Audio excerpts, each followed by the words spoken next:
দিক নির্দেশনা দিবেন, আমরা সে অনুযায়ী পরবর্তী বাংলাদেশ বিনির্মাণ করব।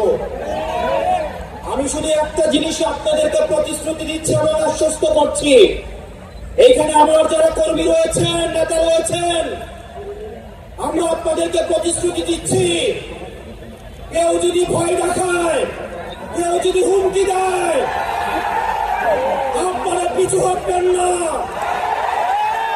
আমরা জানি এলাকায় এলাকায় আপনাদেরকে বাধা দেওয়া হচ্ছে, এনসিপির কর্মীদেরকে বাধা দেওয়া হচ্ছে।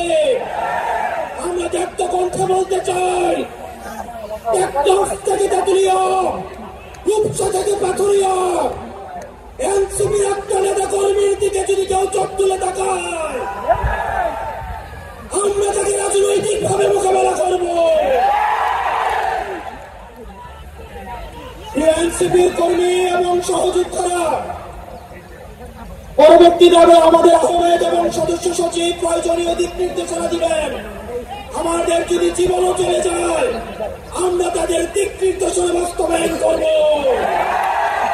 ইনকিলাব, ইনকিলাব, ইনকিলাব, ইনকিলাব। কোথায় কোথায় বাংলাদেশ, এই দেশ সমর্থে,